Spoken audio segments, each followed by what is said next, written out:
परमवीर चक्र भारत का सबसे बड़ा सैन्य पुरस्कार है। आजाद भारत के इतिहास में अभी तक केवल 21 वीर सैनिकों को यह पुरस्कार मिला है।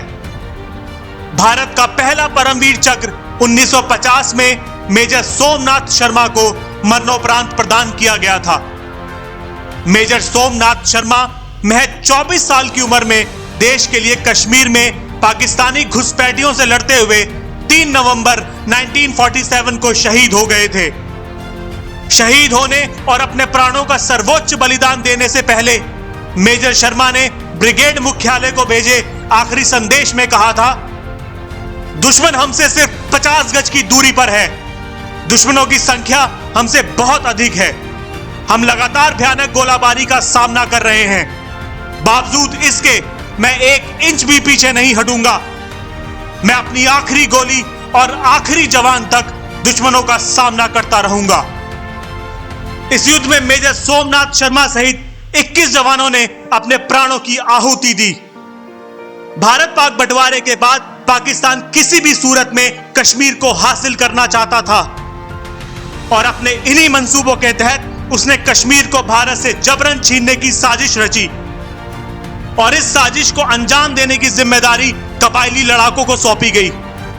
साजिश के तहत 22 अक्टूबर 1947 को कबायली लड़ाकों ने जम्मू कश्मीर पर हमला बोल दिया। वहीं 26 अक्टूबर 1947 को जम्मू कश्मीर का आधिकारिक रूप से भारत में विलय हो गया। इसके बाद जम्मू कश्मीर को कबायली लड़ाकों से बचाना भारतीय सेना की पहली जिम्मेदारी बन गई। जम्मू कश्मीर को कबायली आक्रमण से बचाने के लिए भारतीय सेना को श्रीनगर की तरफ रवाना कर दिया गया। दुश्मनों को अंजाम तक पहुंचाने के लिए 27 अक्टूबर 1947 की सुबह भारतीय सेना श्रीनगर पहुंच चुकी थी और तब से ही 27 अक्टूबर की तारीख को भारतीय सेना में इन्फेंट्री दिवस के रूप में मनाया जाता है। हॉकी मैच में हाथ की हड्डी टूटने की वजह से मेजर सोमनाथ शर्मा अस्पताल में भर्ती थे। उनके एक हाथ में प्लास्टर बंधा हुआ था।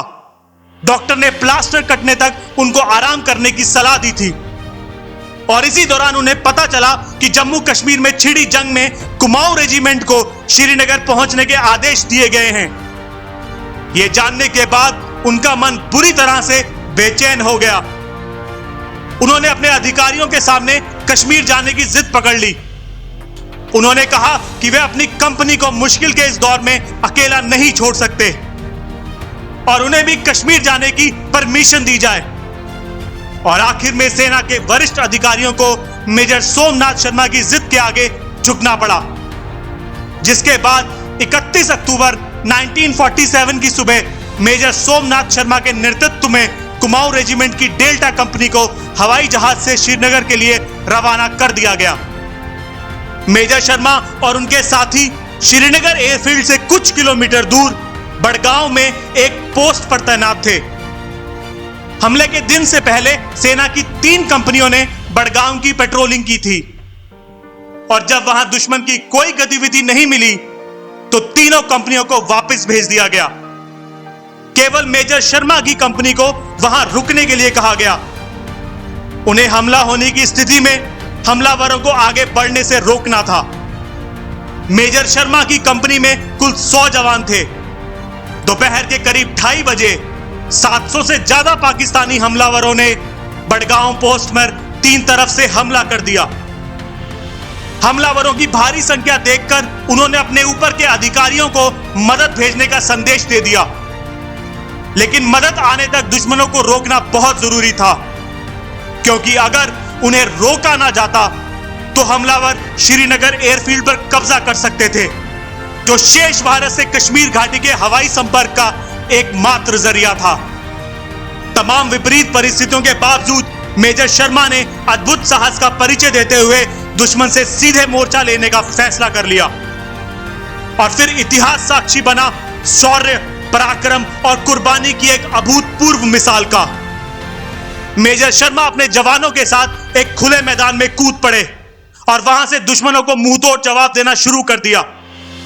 मेजर शर्मा और उनके जवानों की बहादुरी ही थी कि संख्या बल में बेहद कम होने के बावजूद दुश्मनों को करीब 6 घंटे तक एक ही जगह पर रोके रखा इस दौरान मेजर शर्मा की कंपनी ने करीब 200 कबायली लड़ाकों को मार गिराया। हाथ में प्लास्टर चढ़ा होने के चलते मेजर शर्मा खुद लाइट मशीन गन नहीं चला सकते थे, परंतु ऐसी स्थिति में भी अपने जवानों का मनोबल बढ़ाने के लिए मेजर शर्मा खाली हो रही मशीन गनों में गोलियों से भरी मैगजीन लगाने लगे। भारी गोलाबारी के बीच वह दौड़ दौड़कर कभी अपने जवानों की मशीन गन में मैगजीन लगाते तो कभी उन्हें दूसरे हथियार उपलब्ध करा रहे थे। और इसी बीच उनके पास पड़े हुए गोला बारूद में एक मोर्टार का गोला आकर गिर गया और जब तक मेजर शर्मा संभलते तब तक वह तेज धमाके के साथ फट गया और उस धमाके की चपेट में मेजर शर्मा भी आ गए। उनकी इस शहादत से प्रेरित होकर उनके साथी दुश्मनों का मुंहतोड़ जवाब देते रहे। मेजर शर्मा और उनके साथियों ने हमलावरों को 6 घंटे तक आगे नहीं बढ़ने दिया और इसकी वजह से भारतीय सेना को मदद भेजने के लिए पर्याप्त समय मिल सका। जब तक भारतीय सेना की मदद वहां पहुंचती तब तक मेजर के अलावा एक जूनियर कमांडिंग ऑफिसर और 20 अन्य जवान शहीद हो चुके थे। भारतीय सैनिकों ने 200 से अधिक हमलावरों को मार गिराया था। मेजर सोमनाथ का शत विक्षत शब्द कोई पहचान नहीं सका था। उनकी जेब में रखी श्रीमद् भगवत गीता से उन्हें पहचाना गया। मेजर शर्मा अपनी जेब में गीता रखते थे। भगवान श्री कृष्ण के ज्ञान से प्रेरणा लेकर 24 साल का युवक देश के लिए शहीद हो गया। मेजर सोमनाथ के अदम्य साहस और अद्भुत युद्ध कौशल को देखते हुए उन्हें बहादुरी के मिलने वाले सर्वोच्च सम्मान परमवीर चक्र से सम्मानित किया गया। मेजर सोमनाथ शर्मा की तरफ से यह सम्मान उनके पिता मेजर जनरल अमरनाथ शर्मा ने ग्रहण किया था।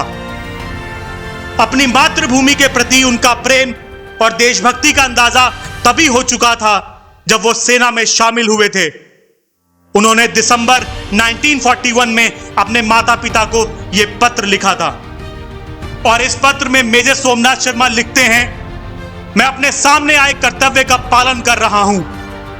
यहां मौत का क्षणिक डर जरूर है, लेकिन जब मैं गीता में भगवान श्री कृष्ण के वचन को याद करता हूं तो वह डर मिट जाता है। भगवान श्री कृष्ण ने कहा है कि आत्मा अमर है, तो फिर क्या फर्क पड़ता है कि शरीर है या नष्ट हो गया है। पिताजी, मैं आपको डरा नहीं रहा हूं, लेकिन मैं अगर मर गया तो मैं आपको यकीन दिलाता हूं कि मैं एक बहादुर सिपाही की मौत मरूंगा। मरते समय मुझे प्राण देने का कोई दुख नहीं होगा।